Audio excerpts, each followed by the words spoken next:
Welcome to the World Builders Anvil, episode 193. Today is part one of Markus and the Jewels of Daivvavaahra. Don't know where to start building your fantasy world? Do you need more? Does it make sense? Forget any worries and become a crafter of imagination. This is the place that will help prime your mind. Now, it's time to heat up the forge, break out the mithril ingots and hammer. Welcome to the World Builders Anvil. I'm your host, Jeffrey W. Ingram. Let's sup from the mug of Java and build.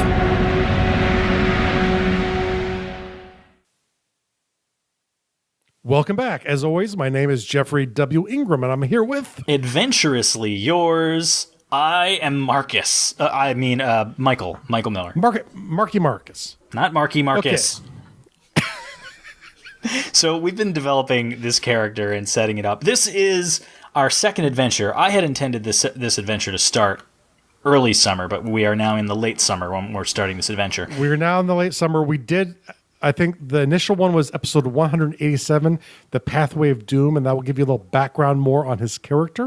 If you want to go through the character making process, that's a great episode. And I had created this character, and we've been sitting here talking about it and decided on the name Markus, and Jeff insists on calling the character Markie Markus or Mark Markus, and I keep telling him no, but he will not get it through his head. So if you guys have been around long enough to be...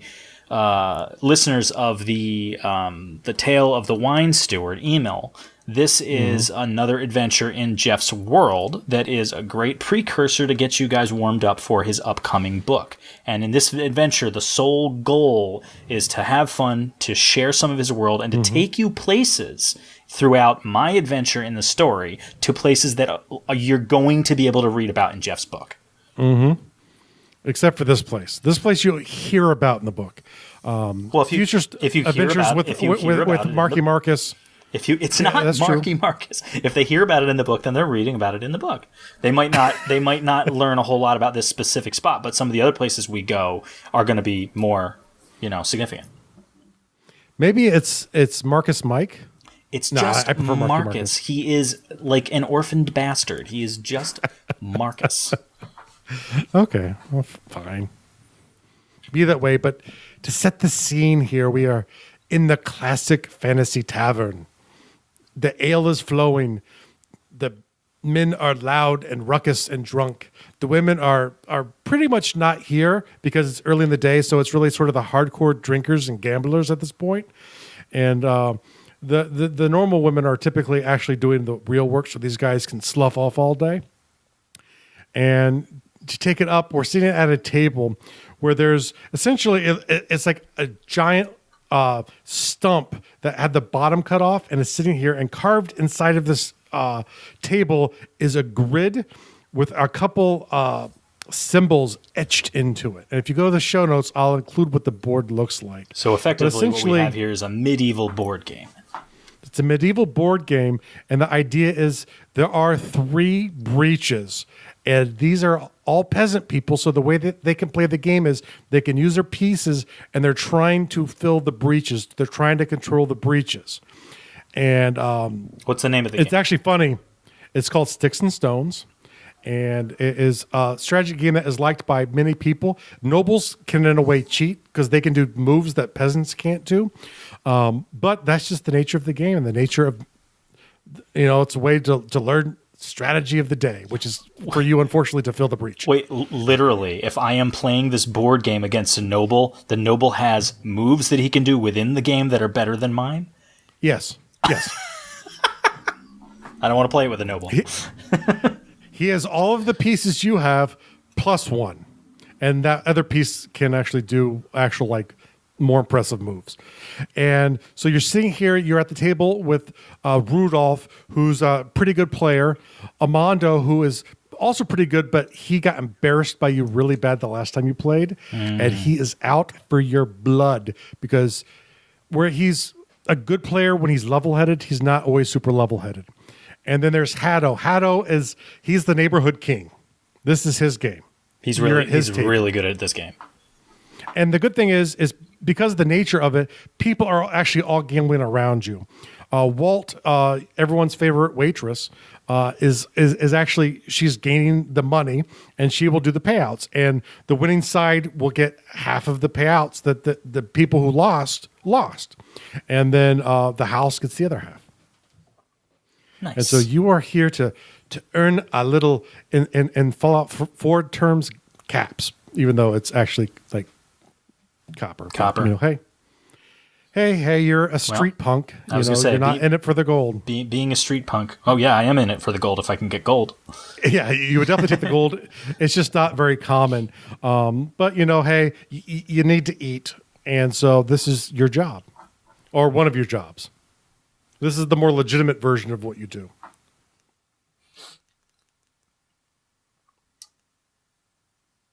Rudolph, are you gonna go, or are you just gonna mull over your decision on your move all night long? Listen, I'm gonna go soon.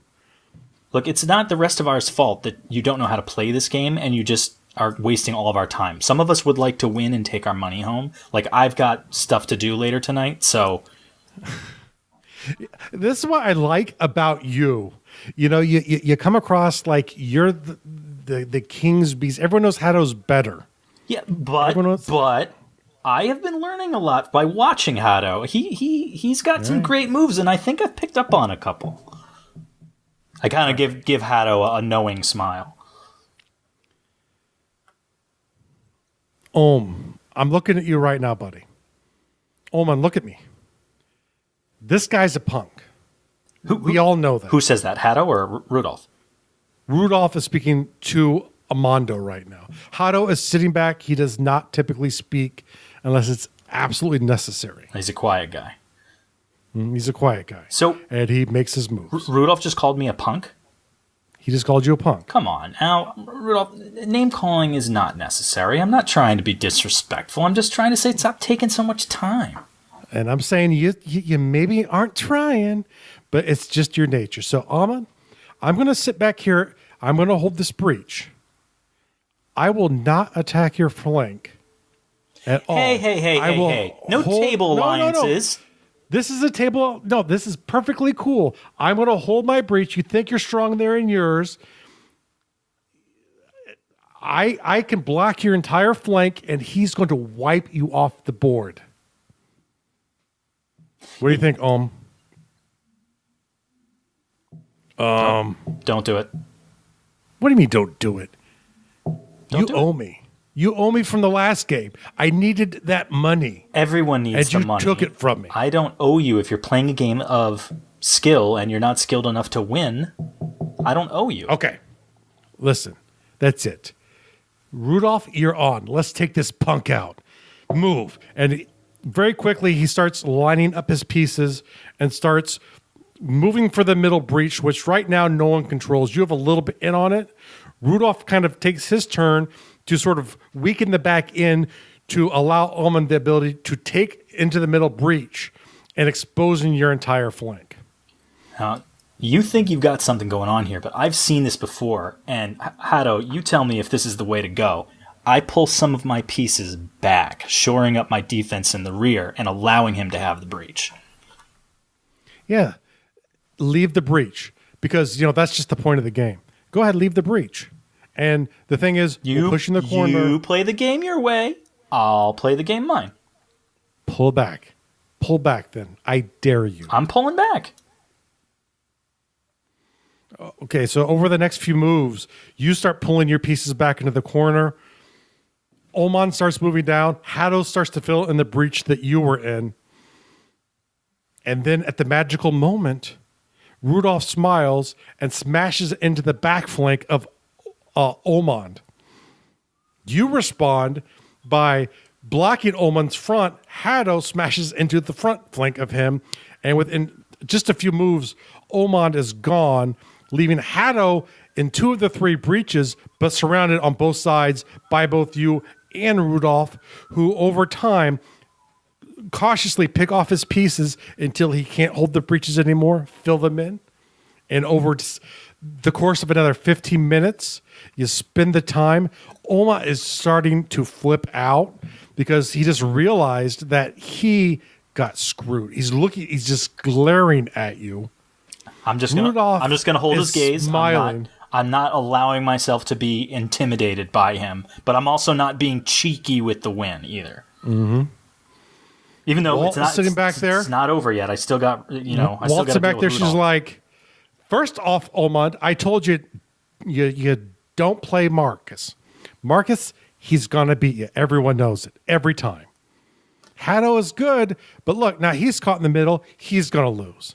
Game's over. And she starts to distribute out the cash. So she gives you your purse. So I beat Rudolph. You beat Rudolph. I won altogether.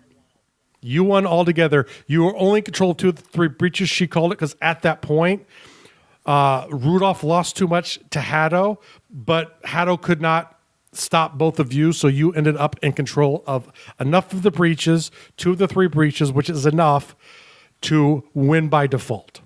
And so she starts to hand over the purse to you, and Omund just comes walking up. He looks ripped. I'm sure next time we play, you'll beat me. You owe me for my drink. You're going to pay for my drinks in this game because you, and I bet it was Rudolph, cheated me. How did we cheat? You sat here and watched the whole game. He attacked my flank when he said he wouldn't, and it's your fault. How is it my fault if he lied to you? Listen, are you going to pay for my drink? Are you going to pay for mine? Very quickly, all of a sudden, his left fist coming right at your jaw. As he does that, I assume that we have beverages in front of us. Oh, yes. And what are they, wooden cups? Wooden cups, okay, yep. So I'm still sitting, and I assume he's standing? He's standing, yep. I'm going to duck, and I'm going to take that wooden cup and ram it right into his crotch. Okay. So roll me a quick dodge. I'll probably give you a bonus, so just tell me what you get, and I'll tell you if you succeed. An 8. That is definitely or good enough. You kind of slip over, you grab the cup, and smash it right into his groin, I think is what you said, yeah. Right? Because I imagine that target is probably pretty easy to get. It's right above the cup. So it's pretty simple maneuver. You just kind of duck out of the way. It kind of brushes the back of your head a little bit, but not even enough to shake you up. And all of a sudden you just hear, oh! And he sort of crumples on the table. And you could push him over. You could see him. Grab. He kind of slips over. You know he has a temper, so. Yeah.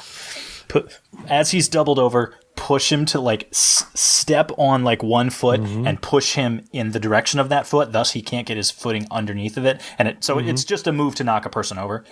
Yep. So knock him over, grab the purse, give her a wink, and flip her something because I assume I have to pay for my drinks. Yes. Yeah. Maybe give her give her a quick peck on the cheek while I'm running for the door. And you can just kind of feel that shaking head look at you as you exit the door that you felt so many times. Everyone get back to drinking or get going home. There aren't going to be any fights here today, or next time I'll step in.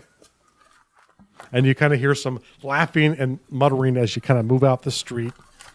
You go cautiously down the road at a top speed, sort of slipping in and out of the crowd, as you so often do. You kind of hear, even momentarily, you can hear Omund coming out, and he sounds really, really mad. But duck into his voice quickly fades because, yeah, he's a nice guy to win money from. That's just what we'll say. He's a nice guy to win money from. He's a good mark. he's a good mark. He's good enough to have confidence in himself, but he's not good enough to win when it counts. Now, you kind of duck in and out, and you head over to the Gauntlet, another classy tavern, several blocks away. And you come and walk in, and you see Rudolph sitting down at the bar, and he kind of looks over and sort of throws a little salute your way. How'd you beat me here so fast? Hey, you got in a fight. I just slipped out the door. Well, it's not my fault that he always gets pissed off every time he loses.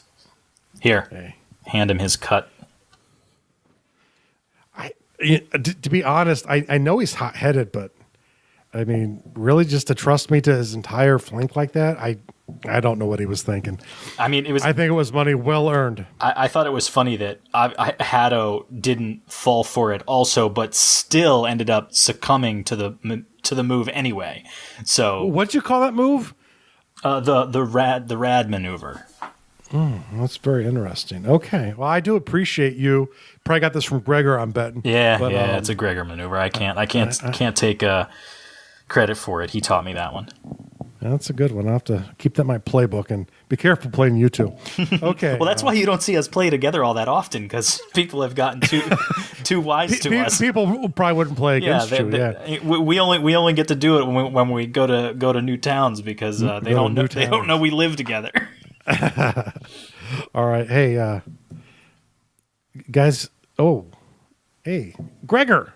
Sort of. You see him kind of raise his hand, and over at the door, walking in, comes in Gregor. You're a good friend, a handsome, strapping young lad, very quick-witted, but for some reason, he can talk anyone into anything, but just, I don't know. For some reason, the ladies always end up with you, and he never has quite forgiven you for it. Speak of the devil, and he shall appear. We were just talking about you. Yes, I heard there was a little scuffle. I heard Haddo fell today. Well, only because of you. Oh, did you use the rat on him? Yeah, I did. Well, we did. Well, obviously, yes. You need the two to get the one to be a fool. That's awesome. Omando wasn't happy about it, though. We kind of got into a scuffle. What was the take? It's not important since none of it's yours. I figured I could get a cut too, but fair enough. No, I'll cover your rent this week. How about that? Fair enough, but we should go. There's stuff. We just got here. There's stuff. Okay, all right. I was going to get a drink. Exciting stuff. Okay. So he very quickly he's like, "See you later, Rudolph," and maybe we'll pick up a game with someone at some point. You and Gregor slip out the door. He's like, "There's a new merchant in town." And he just like stops. He kind of pushes you against the wall, which is a little uncharacteristic of him, but he looks really serious. He's like, a new merchant came to town. Okay. This fellow Xantos, he's I don't know, he's from out east somewhere. He's bringing jewels to sell to the prince. This is it. This is the big start we're waiting for. I've heard that there are like massive sapphire all over a giant golden freaking crown. This is like king kind of stuff here. That's fantastic. How did you find out about this? It slipped out in the docks. I heard some people down at the docks at the fishery. They were talking about it. All right, so what are we doing tonight? Are we going to go hit it tonight? I don't know. This guy has loads of money. A foreigner, so he's going to be new to town. He's at the old castle downtown. Okay. Yeah. So it's pretty well fortified already, but he can't be entrenched yet. But I bet you this stupid cathedral that they built right here, I bet we could get a good look into that compound from here and figure out if we want to go tonight or figure out how we want to hit it. Because this is freaking huge. You're talking about the new cathedral right over here? Yeah. Just right around. I don't know anyone in there yet. We're going to have to sneak in if you want to use that. Yeah. I haven't. Well, let's go check it out. Okay. We'll go pray. Yeah, pray. Yeah, that's it. So you and Gregor sort of walk over. The doors of the new cathedral are always open. Always, which is nice because it is late at night. There is one person in a long white robe that has a holy symbol of Quana around his neck, which is kind of unusual. It's a kind of important god in the pantheon, but not like super important. But this new church, that seems to be the thing. Not Drak, which is kind of funny. You live in Pedrakis because you all follow Drak, but Quanya is like the new big thing, I guess. And so, but it's like a gorgeous place itself. Part of you is kind of like, those candlesticks don't look too bad. There's a little bit of money here too, but it's also. Is there anything I can sneak on my way out when we're ready to leave? It's completely across from the door, so you'd have to hit it and get out. There is that person who's in there who's coming up to you immediately. Okay. Is this a? Can I help you? Yeah. Are you here to be worshipped? I'm sorry, that's not what he says. Are you here to worship? No, you may worship. That's fine. How would I address this person? You have no idea. You have no idea. In the Bedrachim culture, it's not a church going culture. It's in the way you live your life is how you give back to the gods. It's not a temple going thing like you think of with Greeks and Romans. Even there aren't churches. Mm-hmm. Sometimes you can go off to holy people and sites, but they're typically isolated. You've actually probably never met a holy person before in your life. Okay, so or at least not that you know. Let me ask you this. I'm gonna roll against Streetwise because that's the best thing that I can, and I get an 11, and I'm gonna roll against Fast Talk. And I get a 17. I want to know, would he know what would be would it be appropriate to say, well, can we go look at the tower? Like, could we just ask and get in? Or is that like part of the building that would be blocked off? Where in reality, that would you would assume that it probably would be blocked off in reality, but you rolled a 17. 17's that's critical failure. Probably with your skill level. But that was my fast talk. So that was your fast talk.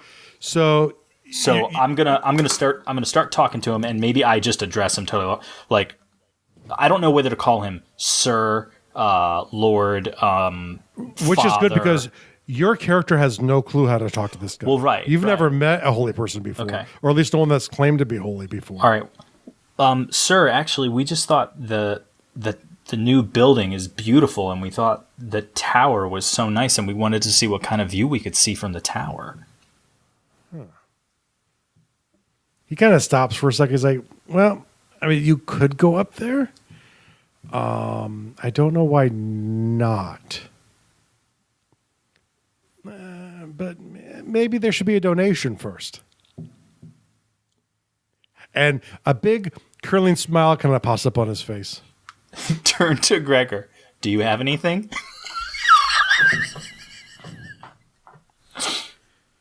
Gregor's like, no, I don't have anything. Why don't just go home? And he turns back and looks at the priest, and he starts to talk to him, and he starts to walk past him towards the altar, and the priest sort of turns and starts to follow him towards the altar. So he told me just go home? He told you just to go home. Okay, great. And it starts leading the priest towards the altar. The good thing is the tower is actually on this side of the church. Great. All right, so as you turn around, there is actually a door right there. Okay, I'm going to roll versus stealth. And critical failure 18. So, okay. So, is this the door over here? Is this where I should be going? Gregor! And you see his hand kind of come down over his face as the plan seems to sort of have gone a bit awry as the priest was around. He's like, hey, get away from there. No, that's the big door is the one to the outside. I'm going to play this off like the drinks have finally caught up to me. And you notice about the time you do that, you see a large sort of sackcloth kind of thing, leathery, slap the back of the priest's head as he collapses to the ground. So you just blackjacked him? He just blackjacked him. Okay. And he's like, was that intentional? He's like, is that not?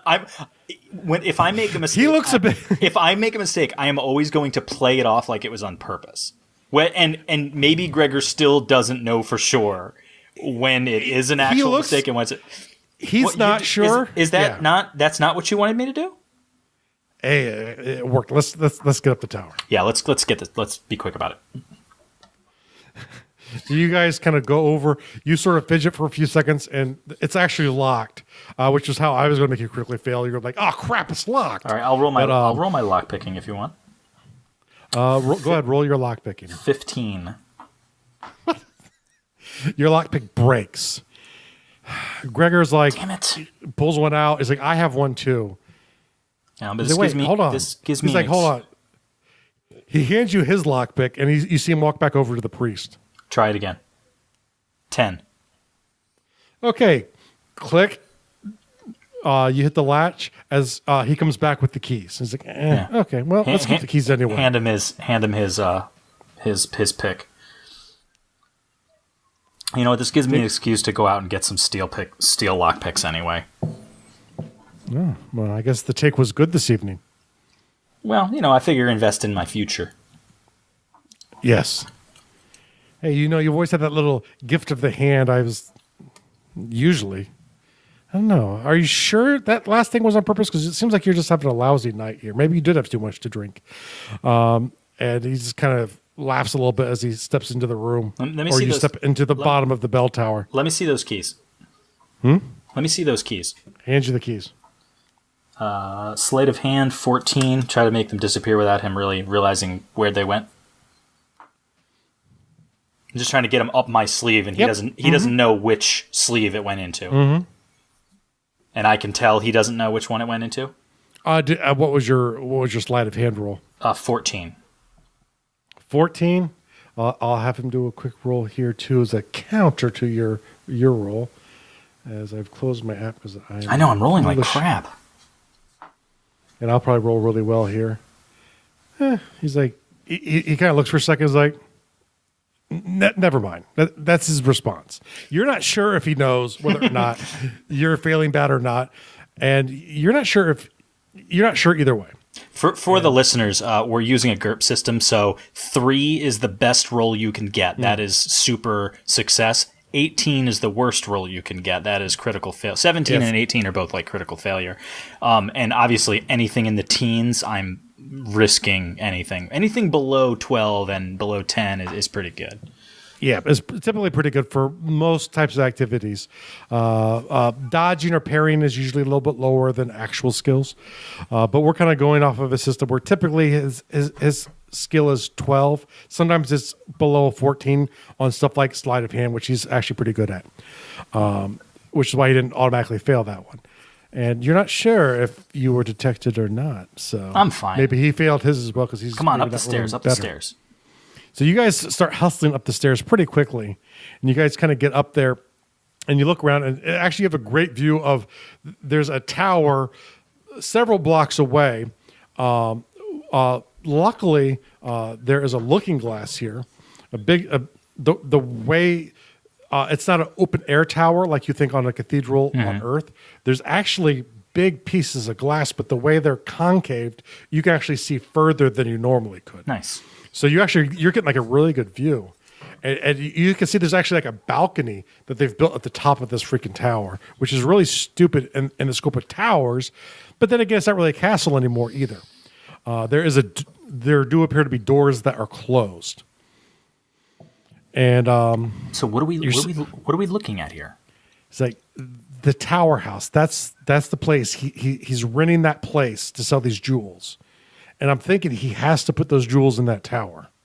I mean, where else would you put them? I just rolled an 8 for observation, just for noticing whatever I'm looking at.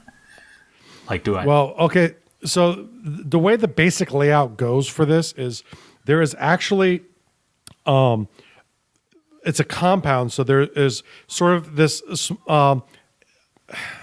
you would think of it as a large house, but it's probably in today's realm about 2,000 square feet, little L-shaped house at one corner of a small compound, a fortified wall that covers the rest of it, and a big stone tower on the backside. There are actually battlements. It's made out of stone, which a lot of fortifications today are not made out of stone because it's expensive. So this is obviously a place that had a lot of money behind it when it was built, which was a long time ago. And that huge 4-story tower is about in the same height as you. There are bowmen at the top of the tower. There are also bowmen who are walking around the battlements. There are gate guards, and there are like servants and such in the house and in the courtyard. It appears like they're getting the house ready because this guy just showed up. So there's probably more activity than normal right now. Can I see anything into the room with that roll? No, because the doors are currently closed. So you cannot see in the room. But your thought would be you don't know if there's anything underneath the house. But, typically the reason they built towers was to help protect the stuff. The princess would be at the top of the tower. They're high up. They're hard to get into. It would be the hardest place to break into there. Unless there's some secret underground layer that you don't know about. Gregor, there's a lot of archers over there. He's like, yeah, getting in is going to be the trick. But, I bet you we could get into a Teamster set up pretty quickly. If we could get some they're going to have Teamsters coming in and out of there a lot. They're putting provisions in there. No one's lived in there, so there's no provisions. There are going to be several loads of Teamsters are going to be coming in. This guy just got to town today. We're going to have to get this together fast if we're going to go in that way.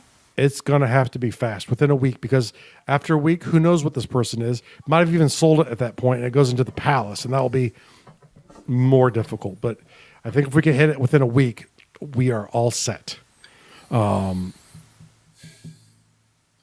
What? But yeah.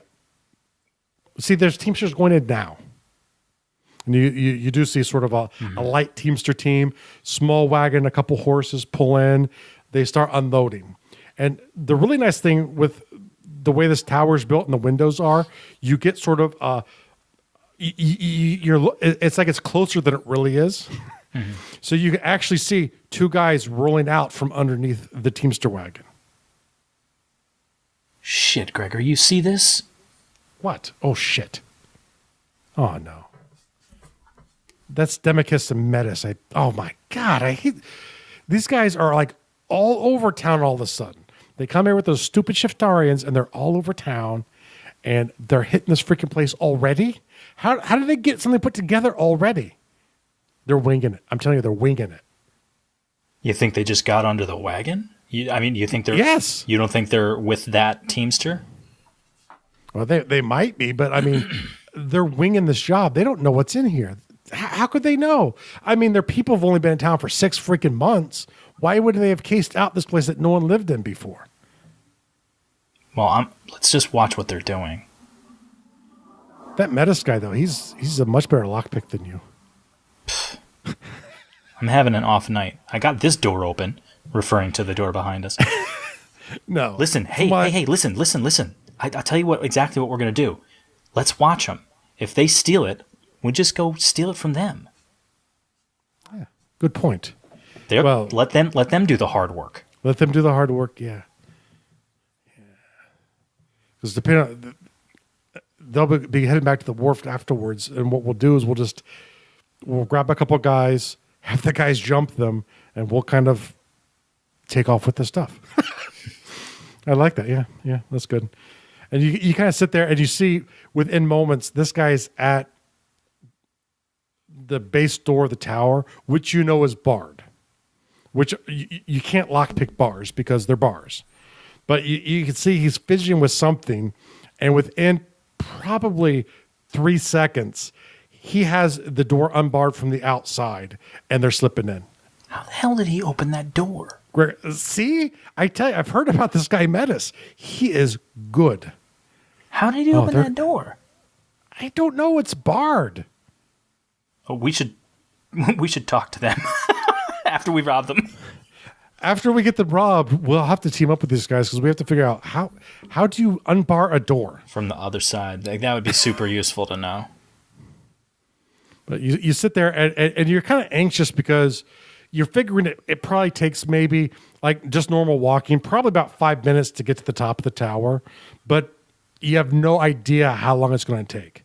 The telltales you guys are listening for are alarms going off, which you hear not.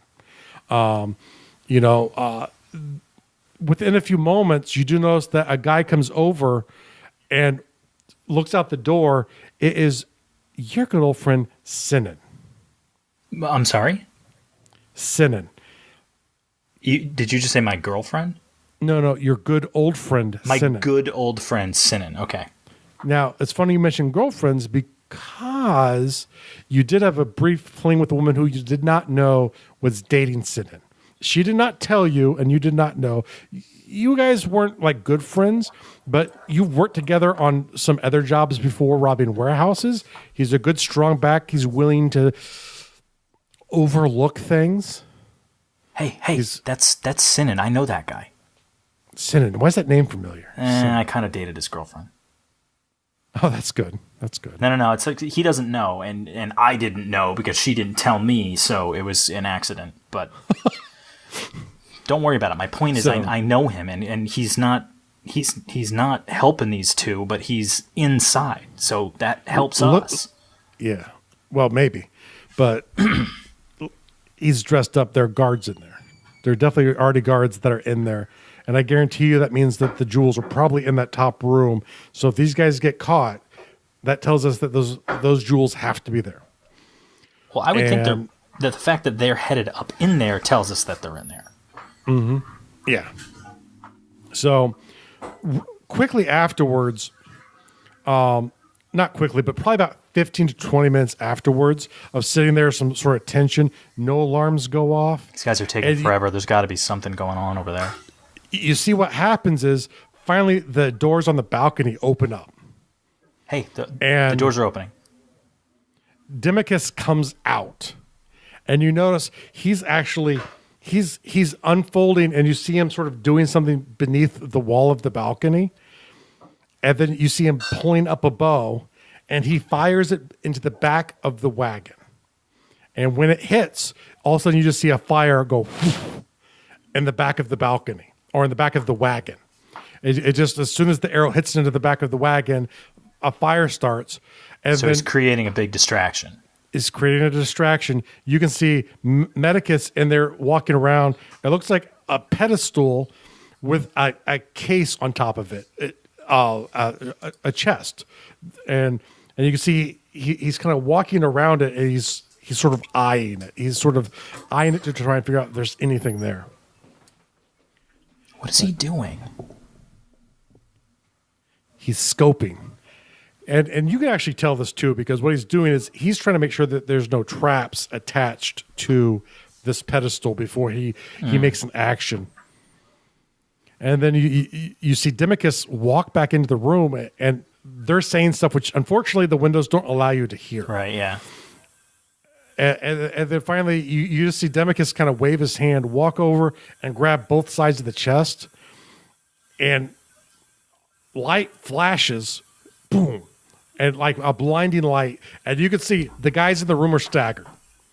You're far enough away where, because of the windows, it actually kind of hurts your eyes for just a brief second, even though you're at the far distance. And you see they're kind of staggered out, and you can kind of see like these hands pulling out within the light, like this darkness just pulls itself out of the statue. Metis jumps over essentially behind some extra barrels that are in there and just sort of like right up against the wall. And Dimachus is kind of backing out onto the hall. At this point, you can hear sort of an alarm ringing from that room. It's a very high-pitched squeal that happens as soon as he touches it, and this thing comes out. The thing literally reaches his hand right into Dimachus's head, and he stops moving. At that point... Are you seeing this? He's like, holy shit. Metis is back up at the pedestal, and you can see he's fidgeting with the lock, basically gets it open pretty quick, maybe 2 seconds. So within this, it's been about a 5-second period. He is, the flashes happened. He backed up, went back up when the thing went after Dimachus, got the lock off, and this person who looks weird, dark-skinned person, black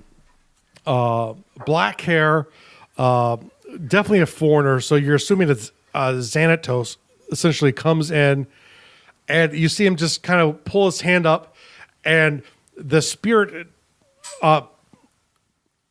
its arm pulls back out of Demicus's head and turns around and literally just races across the room, and literally hand goes right into Meditus's head, and he just collapses instantly. Did Demicus fall when the hand came out of his head? Demicus fell immediately as well. He's not moved since it stopped. Metis has not moved since that happened. And within a few seconds, you see he kind of walks around. He checks the lock. He places his hand onto the pedestal, and he whispers a few words, and the shadow goes back into the pedestal, and the light goes out, and the sound stops.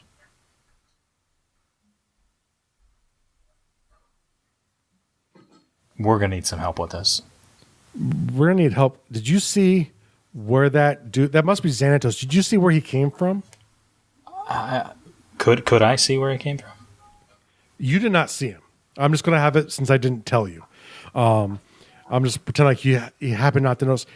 He was on the balcony. For all I could tell, he was in the room. I don't know. That would make sense. Like he just came from the other room. In the top part of the tower. He came through the doors, all you saw. Gregor's like, no. Look at the house. See the balcony on the second floor of the house? Yeah. The little balcony? The one across the courtyard. I saw him walk into the house when the sound started, and he came up out there. So what, did he teleport? Yeah, I guess so. I mean, he pulled out demon thing from the pedestal, I guess. So I would imagine, he can freaking teleport. Wow, this is this is bigger than I was thinking. Yeah. You're like, let's get out of here. Let's go home. Yeah. I'll tell you what. Think about it. We need a plan. We need a plan. I'm going to talk to Sinan tomorrow. And find out what I can. You can do that, but yeah, that's probably start there. Go talk to Sinan. You know him. He's on the inside. I mean, obviously, we need an inside guy to get to that freaking tower. Yeah. Unless you figured out how he could unbar the door.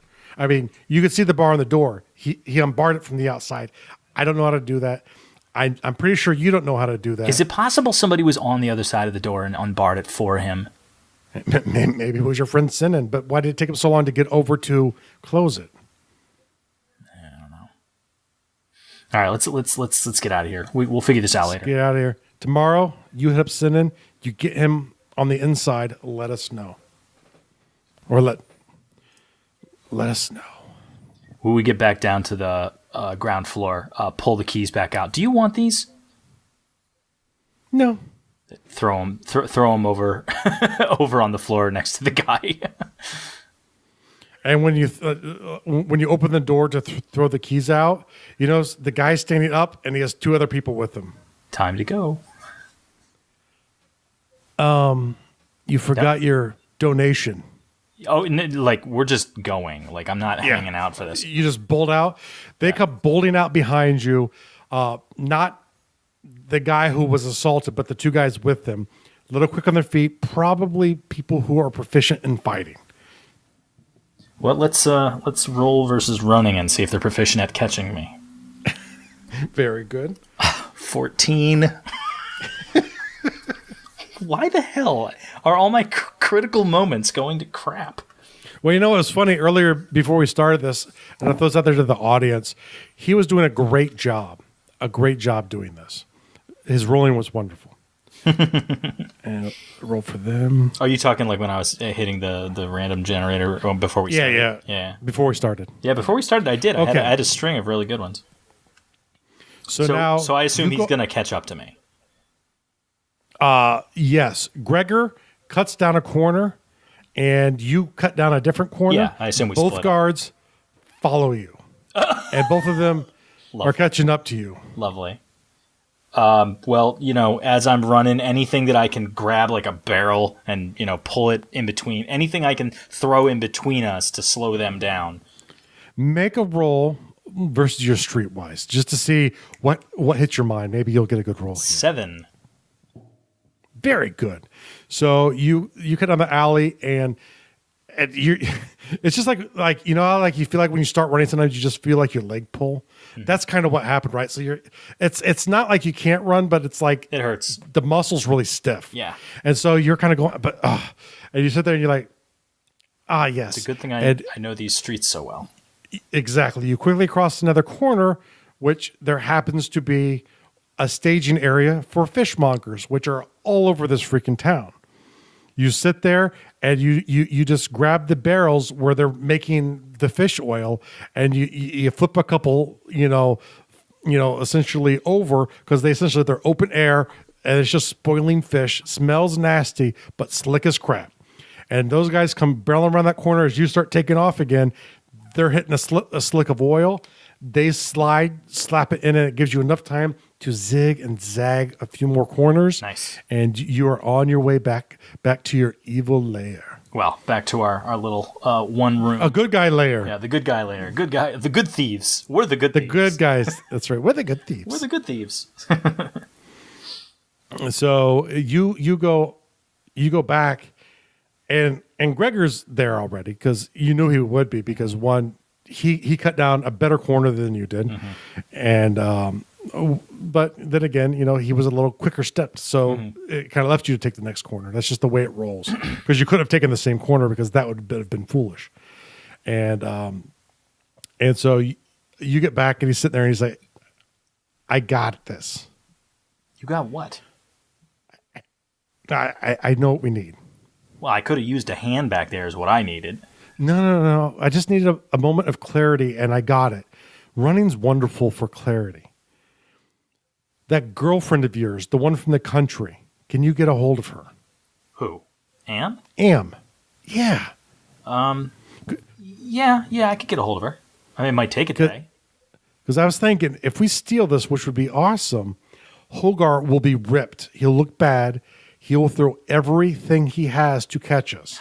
We have to get out of here. Oh, yeah. This is... We take this show on the road if we pull this off. When we pull this off, we get over to Lubble or Klein Forest. We sell this, and we're living large. Now, does that mean you want to live honest? No, just large. I'll probably need more money. Sinan, you go get him tomorrow. Bring him in the fold. Just bring him into the fold. All right. So I'm going to take care of Sinan. I'm going to take care of Am. What are you going to? He'll get us into the tower.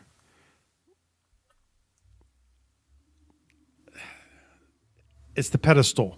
How do we get past the pedestal? I'm sure you can get through that lock. We need a mage. And mages, they're not cheap, is the problem. And I don't really have one that I haven't needed one before. Well, I know. I mean, we could go to Thormir. We worked with him before. He likes me. He doesn't like me, though. Can you leave the girls alone? It was his daughter. Wasn't my fault. Oh, I don't really care, but we could really use this up, because he has 2 or 3 mages in his gang. I don't know if the guys he's got are going to be good enough to handle with what's up there. Yeah, I know. They're kind of dumb. There's Bruno. He's really good. He's expensive, though. There's no way we can afford him. What if, I hate to even suggest it, because I don't want to lower our take, but what if we got someone to front the cost of Bruno for a piece of the take? Well, I mean, I don't have enough to take care of Bruno. Well, the Shiftarians are in town. They're at the wharfs. I've heard of Father, whatever the heck that is. He doesn't know us, though. I don't know if he'll work with us. I've met Demicus before. They're his people. He might do it out of spite. Because the only other guy I know who has the money would be Thormir. And as you mentioned, he hates you. Oh, yeah. How's his daughter doing? Oh, yeah, she's locked up still, right? No. She's out at this point.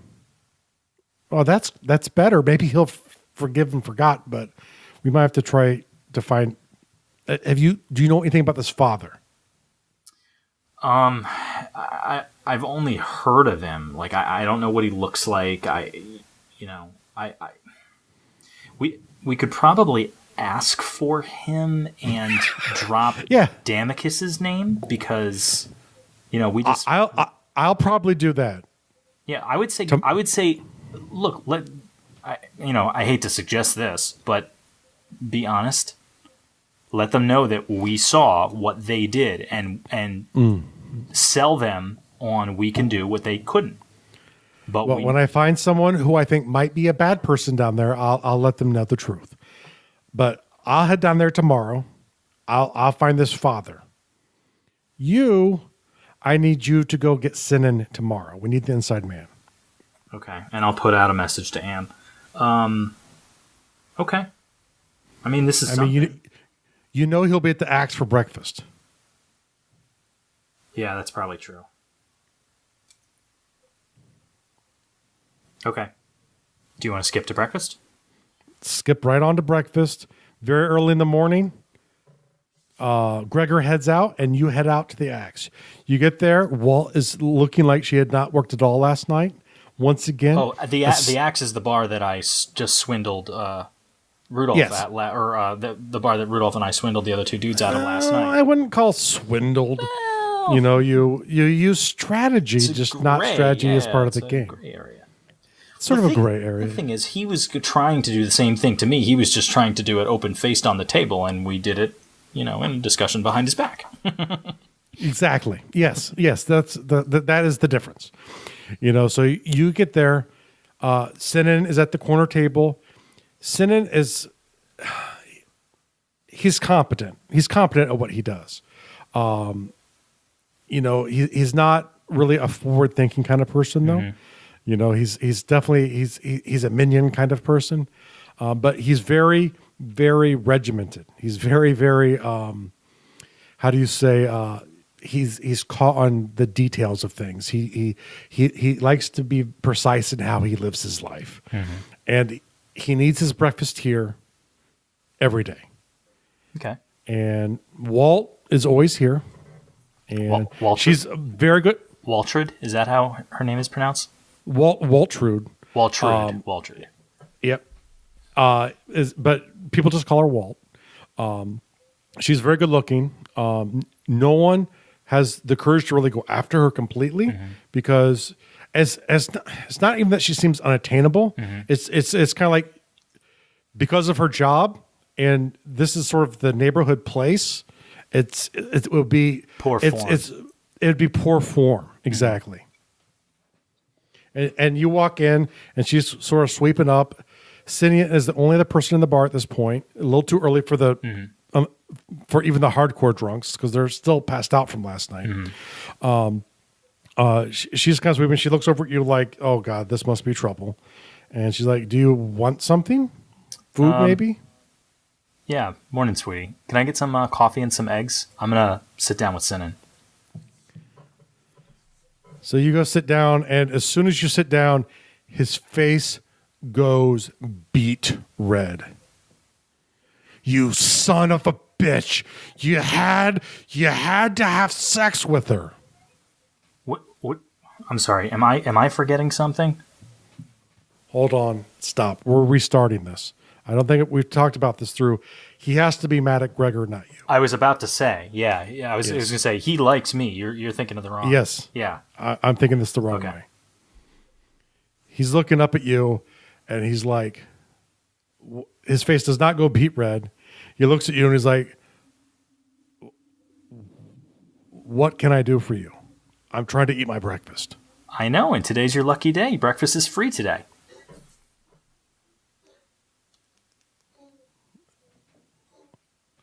Kind of smiles a little bit and looks sort of longingly in your eyes. He's like, well, what did I do for such a generous donation from the likes of you. Well, I wanted to know if we could have a conversation, and it seemed like a nice place to start is with breakfast because I haven't eaten myself yet, and she's getting it right now.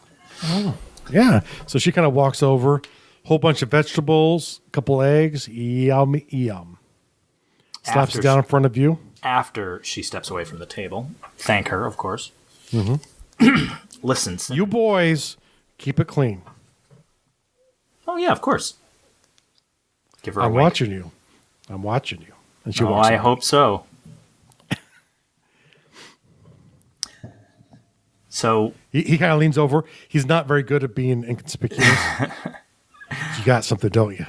well, yes and no. It's you who has something. Really? Well, Gregor and I saw what happened last night. So he kind of sits back and starts eating some more of his vegetables. I don't know what you're talking about. I'm talking about Demicus and Medius. You guys saw that? Yeah. Yeah, he kind of leans back in again. Oh my, how? Do you know how the hell they got in the tower? I almost got my head ripped off. Well, were you part of helping them, or did you just happen to be there? I had no idea they were coming. I mean, if I'm gonna, almost lose my life, I'd like to at least be in on it. Well, you'll be in on it this time. You're up to something, aren't you? Well, yeah. We're going to do what they couldn't. With Gregor. Well, I'm going to have some help from Gregor, but it's more going to be me. No, not in. Gregor slept with my girl. Which you thought, and this is in your mind, that Gregor said he did not know. That he didn't know this that comes Sinan that was Sinan dating did not this girl? know. Well, he said that, but he said Sinan did not know about the affair. It had accidentally happened without him knowing she was dating him. Kind of like the other girl with me. Yes. So what you're thinking is Sinan must know because any mention of Gregor is like, nope, no Gregor, I'm out. Sinan, listen. Gregor is barely going to be involved. Like, he helps me plan and we live together. You got to cut me a little slack here. He's a close friend. I know that you guys have your beef, but we all stand a chance to make a couple extra bucks here. You could take a little time off from some of these bullshit jobs. If you watched, you saw that spirit rip the souls out of Demicus and Medius. You don't have a chance. And I'm not risking it for someone who would steal my girl. I'm out. He gets up and walks out. Sinan, like grab his hand, don't let him walk away from the table. Just rips his hand out of yours and boom, gone.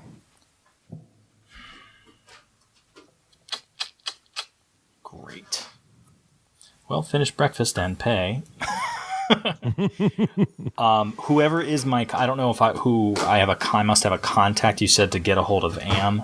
How would I get a hold of her? Essentially, you would need to head over to the grain gate, and it's through the grain gate you would talk to her. You just would not want to do it when Thormir's around. The other guys, they get it. They understand that it's just the way things fall. Yeah. So most of them don't care. But if Thormir told them to kill you, they would. Yeah. This is way too early for him. This is the gang. Grain. Say it again. The grain gate. The grain gate. So they're a gang at the grain gate. They don't really have a name. Gotcha. Okay. So she's in town. She's not out of town. I was under the impression she might be. It depends.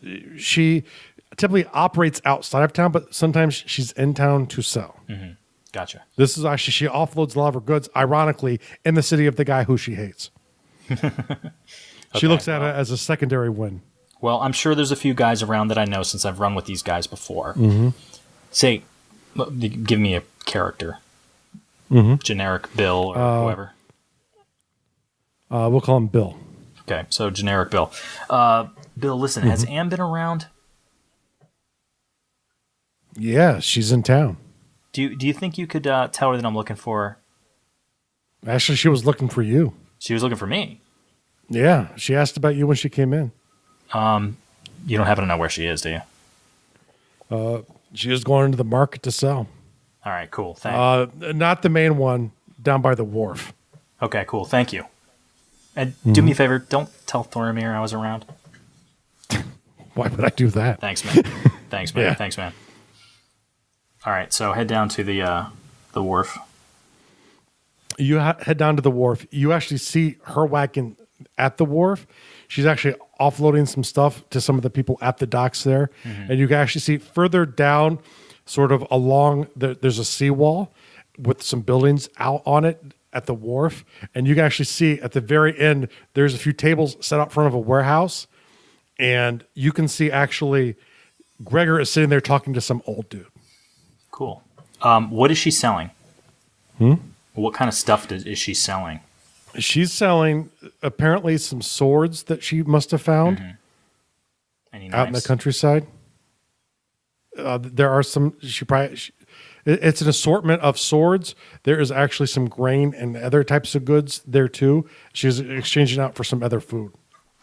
When I step up to her cart, pretend I don't know her and that I'm just like a customer, and I want to steal something small off of her cart without her seeing me do it, but I am then going to, have it present to let her know that, I'm being playful, basically. Roll. 8. And there it came up. 12. Okay, you win. Okay, cool. She actually does not notice, and she's pretty... She's savvy. She's savvy, so... Okay. But you're good. Okay. So, engage her as though I am just a customer. So what are you asking? So you start talking to her? Yeah. What are you asking for these bags of grain? I don't think you can afford them. I don't know. I heard your prices were too high, so maybe that's the case. Do you guys think her prices are too high? I know there's a couple of carts down the way. You could probably do better than what she's selling them for. I mean, look, I'm just saying. Listen, you little scoundrel. Whatever I stole, put like. Oh, you're gonna reveal it at this point too. Say I stole something like an apple or something, so I could pull it out and just start snacking on it. It's clearly been that I took it from her cart. Like pull it out and start munching on it or whatever. Just like, Marcus, it is good to see you. She actually hopped out and just hugs you. Okay, give her a hug back. You want a bite? Yes. She's like, do you actually need grain? No, I really don't. Actually, I came down to talk to you, but I went and talked to the guys at... People, get lost. Come back later. What's it called? Grain Gate? Yeah. So I was at the Grain Gate, and they told me that you were looking for me. Yes. I heard there is a big-time merchant coming to your town. His name is Xanatos, and he's supposed to be loaded. And I was thinking... We're on the same page. Oh, you've heard of him. Kind of turn my head to look down towards Gregor. Like just gesturing like, you see Gregor down there sort of thing. Oh, he's a Shiftarian? Is that the dude right there? No. But Gregor's setting things up, and we want you to be part of things. He's here. Who's Xanatos is here? Yeah, he's here. Wow. Okay, I heard he just left Lubble like a week ago. He must have good ships. Okay. Wow, I thought I was going to beat him here. Okay, well, how long has he been here? Has it been long? Like a day. He has something for the prince, and no. Look, let's be clear. He's got something for us. Very good. I'm on board. Listen, do what you got to do for the day. Lighten the cart because we're probably going to want to use it at some point. But you might as well make what you can, today. But meet Marcus and I at do we want to pick the axe or? No, he's actually walking right behind you at this point. Who is? And she kind of points over, and you kind of cut over out of the corner of your eye. You see Gregor walking up. Oh, okay. I was just talking to the old man. wants to. I guess this father wants to meet us now. Just you and me? We have Am here. She just might as well come too. Well, Am, or she can go back and we can meet her later. I don't care. But we got to go. Okay. I'll meet you guys later. This is my cart. That's what I figured. Fair enough. So let's go. And you guys start stepping down. He's like, how did it go with Sinan? He's still really mad at you.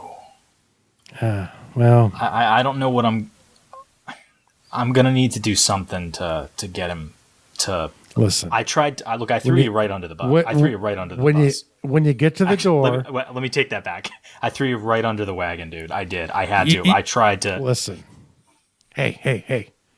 Relax. We both know when you get to that door, he's going to let you in. We just got to go with it. It'll be there. Look, it'll be there. I want him on board he knows? before we're risking... He knows that we're interested? Yes. No, about the girl. Oh, yes. He knows. Yeah. He'll let you in. He knows, and he's very upset. He'll get over it. But he'll let you in. I didn't even get to talk to him about the job. I know. He's hot-headed. It'll be gone. We'll get you in. We'll get you the door. Just knock the thieves away. He'll know it's you. He'll let you in. Hey, we're going to have to roll with this either way.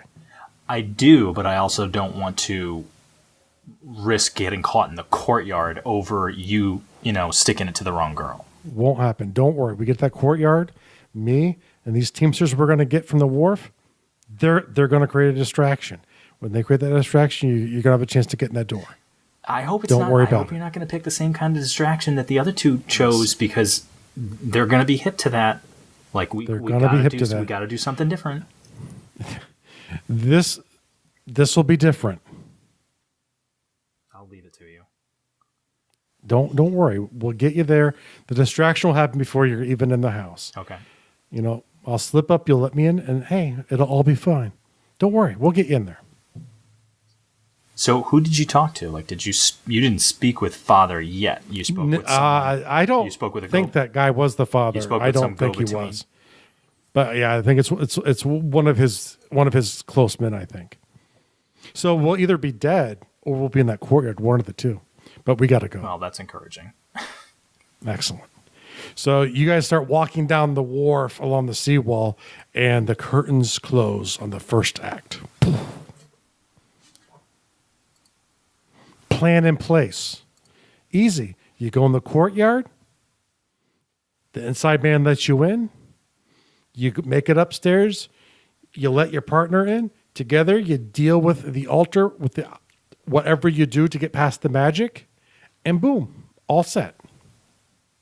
We still got to figure out the magic part. You don't know the magic, but you'll not have the resources to get it taken care of. But as I said, the curtain is now folded across the first act, and we are off. And we'll actually do a world-building task for the day. We don't typically do these with non-world-building episodes, but what I'll say is go check out GURPS Ultra-lite. It's a very simple dice-based system. It's free. There's a link in the show notes. Go check it out and start a game, start storytelling with some friends just to get the experience of storytelling. And for the real-world task of the day, we are 1 month out from NaNoWriMo 2017. And you can friend message Jeff at Gardul Writer, at Gardul Writer. That's GARDULWRITER, NaNoWriMo. Yep. And that's on the NaNoWriMo site. So go sign up if you don't belong. I'm sure they already have a thing up there that lets you say that you're going to take part of the writing challenge. Sign up. Become a user, message me inside of there, and we can help hold each other accountable to get through those 50,000 words in this November. And if you guys haven't joined the closed Facebook group, I really encourage you to do it. There's a lot more writing going on there these days. We've got weekly little projects and fun little things. Not big, huge, crazy things that'll take you away from your current projects, but if you want a project, like if you're not sure how to, get your beak wet for, writing, then join the group, because there's a lot of people on there. There's a lot of very novice writers. There's also some really experienced writers to learn from, and more importantly, they're all really good people. So come see us at the Facebook.com/groups/Undercroft. Thank you. And it's also a great place too, because during NaNoWriMo, I'm going to be trying to hold people accountable weekly on their word totals, trying to cheer people along, trying to help get people through, get people over that finish line. So it's probably even the better place to communicate with me if you want to get through NaNoWriMo this year. If you failed before or if you succeeded before, you can help me cheer some other people on. Let's get some more people over that finish line, folks. I want to change failed to incomplete. Either word change. Complete or incomplete, as opposed to pass and fail, succeed and fail. Yes. Because you either succeed or you're not to the word count yet. Yeah. Or you're exactly. All right, guys, thanks for listening.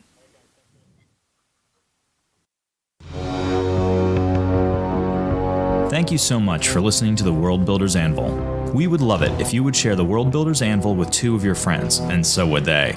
If they are unfamiliar with podcasts, then you get to introduce them to the wonderful world of podcasting by showing them Stitcher or iTunes, or, best of all, just send them to our website, www.gardul.com. That's GARDUL.com. Now strike while the mithril's hot.